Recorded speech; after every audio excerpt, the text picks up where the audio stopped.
The day I inherited 5,000 acres of Texas desert land from my grandfather, my mother-in-law, Margaret Wellington, nearly choked on her afternoon tea. We were sitting in her carefully manicured garden, surrounded by the trappings of old money that the Wellingtons had cultivated for generations. Desert land? She scoffed, dabbing her lips with a monogrammed napkin. Sarah, darling, you can't be serious about keeping that worthless dirt. What would people think? I'm Sarah Chen, and at 32, I'd spent the last 5 years trying to fit into the Wellington family's world of country club memberships and charity galas. My husband Thomas, bless his heart, came from the kind of money that never needed to talk about itself. But his mother made sure everyone else did. Actually, I said quietly, smoothing my dress, I think Grandpa Jack knew exactly what he was doing when he left me that land. Margaret's perfectly penciled eyebrows arched higher. Your grandfather was a ranch hand, dear. What could he possibly know about valuable property? What Margaret didn't know, what none of them knew, was that my grandfather hadn't just been a ranch hand. He'd been the smartest man I'd ever known, working the land for 40 years while quietly studying geology in his spare time. The land he left me hadn't been chosen at random. I think I'll hold on to it, I said, taking a sip of tea. For now. Thomas, sitting beside me, shifted uncomfortably. He'd always tried to play peacemaker between his wife from a modest background and his blue-blooded family. Mother, Sarah's grandfather, just passed away. Perhaps we could discuss this later. But Margaret Wellington wasn't finished. She turned to her husband, Charles, who sat engrossed in his financial papers. Charles, tell her. Tell her what worthless land does to a portfolio. Charles barely looked up. Listen to Mother, Sarah. Carrying costs on useless property can be devastating. Taxes, maintenance, liability insurance. Better to sell it quickly and put the money into something sensible. I'm sure we can find a buyer who'll take it off your hands for a fair price. A fair price. I suppressed a smile, remembering my last conversation with Grandpa Jack, just 2 weeks before he passed. They'll try to take it from you, sugar, he'd said, his weathered hands gripping mine. They'll call it worthless, try to shame you into selling. But you remember what I taught you about reading the land. Remember those summer nights when we studied geological surveys? I did remember. While other teenagers were at the mall, I'd spent my summers with Grandpa, learning about rock formations, mineral rights, and the secrets that lay beneath the Texas soil. He taught me everything he'd learned in his decades of self-study, showing me how to read the land like a book. The paperwork's all in order, he continued, pulling out a thick folder. Every survey, every mineral rights document, every piece of evidence. Keep it safe, and whatever you do, don't tell them what you know. Not until the right moment. Now, sitting in Margaret's garden, I watched her exchange knowing looks with her social circle, other wealthy women who'd gathered for their weekly tea. Their whispers weren't quite quiet enough to miss. Poor Thomas, married into such embarrassing circumstances. Desert land. How quaint. She really doesn't understand our world, does she? Thomas squeezed my hand under the table, his silent way of apologizing for his family's behavior. He was a good man, but he'd never quite learned to stand up to his mother. That evening, at another mandatory family dinner in the Wellington mansion, Margaret launched her next offensive. I've taken the liberty, she announced, passing a business card across the table, of contacting Harrison Reynolds. He's a wonderful real estate agent who specializes in disposing of unfortunate properties. He can handle everything discreetly. I pocketed the card without looking at it. Thank you, but I'm not interested in selling. Sarah, Margaret's voice took on the sharp edge I'd come to know well. You're being stubborn. That land is a liability. What could you possibly want with 5,000 acres of nothing? I thought about the geological surveys hidden in my grandfather's folders, about the specific coordinates he'd marked, about the oil company representatives who'd been quietly buying up surrounding properties over the past year. Sometimes, I said, cutting into my roast beef, nothing can be worth quite a lot. Margaret's fork clattered against her plate. Charles, you need to speak to your son. This obstinance is becoming embarrassing. The Wellingtons have a reputation to maintain.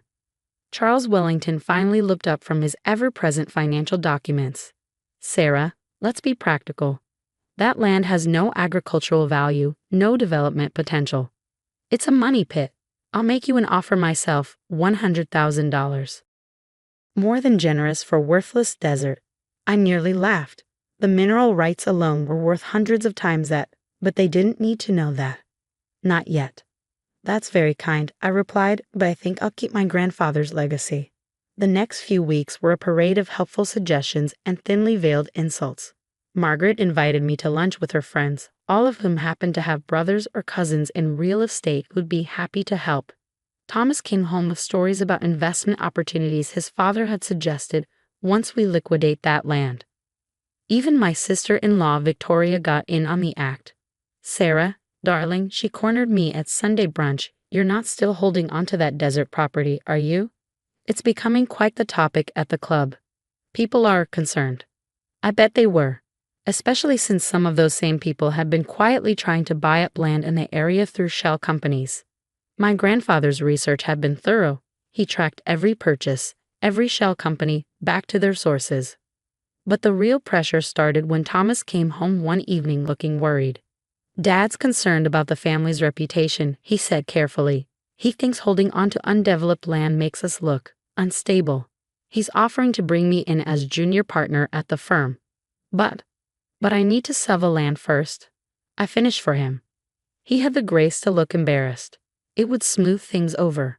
I took his hand, leading him to my home office, the one room Margaret hadn't been allowed to redecorate. Opening my grandfather's safe, I pulled out a single document. Read this, I said. But you have to promise to keep it to yourself. For now. His eyes widened as he scanned the preliminary geological survey. Sarah, this shows. Exactly, I said quietly. Now you know why Grandpa Jack was so specific about which acres he bought, and why certain people are so eager to get their hands on it. Thomas sat heavily in my office chair. The family dinners, the constant pressure to sell. They don't know what's under that worthless land, I confirmed. Not yet, but some people suspect. That's why they're trying so hard to get me to sell cheap. What are you going to do? I smiled, thinking about all the lessons my grandfather had taught me about patience, about waiting for the right moment. I'm going to let them keep thinking it's worthless, for a little while longer. But events were about to move faster than even I had planned. The next morning, my phone rang, a call that would change everything. Mrs. Wellington? A crisp voice said, This is Marcus Chen from Lone Star Energy. We'd like to discuss your property. Marcus Chen from Lone Star Energy wasn't just calling about my land. He was calling with an offer. A significant one. Mrs. Wellington, our preliminary survey suggests your property sits on one of the largest untapped oil reserves in West Texas. We'd like to offer you $50 million for the mineral rights. I smiled, thinking of Grandpa Jack's meticulous research. That's an interesting starting point, Mr. Chen. But I think we both know the actual value is significantly higher. There was a pause on the line.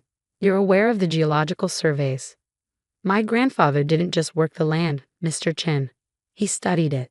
Every formation, every layer. I have all his research, including data about the surrounding properties your company has been quietly acquiring through shell companies. Another pause. Perhaps we should meet in person. I agree, and I'd like to host this meeting at my in-laws' house. They've been very interested in my property's value. 2 days later, I sat in the Wellingtons' formal living room, surrounded by my husband's family. They thought I finally agreed to discuss selling the worthless land. Margaret was practically glowing with satisfaction. Sarah has finally come to her senses, she announced to the room. Mr. Reynolds is on his way to handle the sale. Right on cue, the doorbell rang, but instead of Harrison Reynolds, Marcus Chen walked in, accompanied by 2 other executives from Lone Star Energy. Margaret's smile faltered. I'm sorry, who were you? Marcus Chen, Chief Acquisition Officer for Lone Star Energy, he replied, setting his briefcase on the antique coffee table. We're here to discuss Mrs. Wellington's property. Charles Wellington straightened in his chair. There must be some mistake.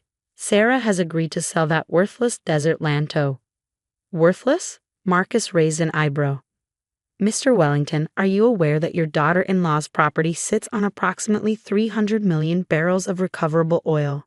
The room went completely silent. Margaret's teacup clattered against its saucer. That's impossible, Charles sputtered. We had that area surveyed years ago. There's nothing there. I pulled out my grandfather's folders. You had the wrong areas surveyed, Charles. Grandpa Jack spent 40 years studying that land. He knew exactly which acres to buy. Marcus nodded. Mr. Jack Chen was well known in geological circles, though few knew he was just a ranch hand. He contributed to several major surveys under a different name. Chen? Margaret's voice was barely a whisper. Your grandfather was a brilliant man who understood both land and human nature. I finished for her. He knew exactly what he was doing when he left me that property. Marcus opened his briefcase. Our initial offer is $50 million for the mineral rights alone. However, given the extent of the deposit and current market conditions, we're prepared to negotiate. Charles Wellington's face had turned an alarming shade of red. 50 million? All this time? And that's just the starting point, I added calmly. Wouldn't you agree that's a bit more than your generous offer of $100,000, Charles? Victoria, my sister-in-law, actually gasped. 100,000? Dad, you tried to buy it for. Now let's not get emotional, Charles started, but I cut him off. Actually, let's discuss emotions. Let's talk about the weekly humiliation at family dinners, the constant pressure to sell, the attempts to manipulate my husband with job offers tied to my cooperation. I turned to Margaret. The whispers at your garden parties about the embarrassing daughter-in-law who doesn't understand value. Marcus Chen cleared his throat. Perhaps we should schedule another meeting, when family matters have been settled. No need, I said firmly. The family should hear this. Your company has been buying surrounding properties through shell companies for the past year. Properties that my grandfather's research shows have significantly less oil than my land. You've paid an average of $30 million per parcel. I pulled out more documents. Given the relative deposit sizes, I think we should start negotiations at $200 million. Marcus didn't even blink. We can work with that figure as a starting point. Margaret had to sit down. Charles was frantically flipping through the geological surveys I'd placed on the table. Victoria just kept shaking her head in disbelief. Thomas, who'd been quiet until now, finally spoke up. I think my wife has demonstrated an excellent understanding of value, Mother. Though perhaps not the kind you recognize. Over the next 2 hours, we hammered out the preliminary terms of the deal. $250 million for the mineral rights, with a percentage of ongoing profits and a seat on the Regional Development Board. By the time Marcus Chen and his team left, the Wellington's world had shifted on its axis. The aftermath was interesting to watch. Charles suddenly discovered urgent business whenever I attended family functions. Margaret's garden party circle found new topics to whisper about. Victoria started calling me for investment advice. But the real changes were more fundamental. The Wellington family's old money was still old, but now they had to contend with new money that dwarfed their fortune. Money earned through the foresight of a mere ranch hand, and his granddaughter who refused to be bullied into selling. I used part of the proceeds to establish the Jack Chen Foundation for Educational Access, providing scholarships to students interested in geology and environmental science. The foundation's first office, right next door to the Wellington family business. Thomas finally declined his father's offer to join the family firm. Instead, we started our own investment company, focusing on undervalued properties and natural resources. Turns out my grandfather had research on a lot more than just that one parcel of land. Margaret still hosts her garden parties, but now she has to drive past the Jack Chen Foundation building to get to her favorite tea shop. The building's architecture is perhaps a bit more modern than she'd prefer for the neighborhood. The sign is perhaps a bit larger than strictly necessary. Last week, she called to invite me to tea. I suppose, she said stiffly, we should discuss the annual family photo. Your foundation's charitable work would make a lovely addition to the Wellington family's philanthropic image. I thought about it for a moment. That's a generous offer, Margaret. But I think the foundation's reputation is doing just fine on its own. Sometimes, I added, stirring my coffee, things work better when they're not part of the Wellington family portfolio. She flinched slightly, but nodded. Progress, of a sort. The worthless land is now a fully operational oil field. I visit regularly, standing on the property that my grandfather spent his life studying and protecting. The workers all know me, not as Mrs. Wellington of the Boston Wellingtons, but as Ms. Chen, the owner who understands the land and its value. In my office, I keep 2 things on my desk, the original deed to the worthless land and a photo of my grandfather. In the photo, He's standing in that same Texas desert, smiling like someone who knows something the rest of the world hasn't figured out yet. Next to it is a quote he loved. "The real value of anything is not what others tell you it's worth, but what you know it can become." Thomas and I are expecting our first child now. A girl. We're naming her Jacqueline after her great-grandfather. Margaret has finally stopped suggesting family names from the Wellington side.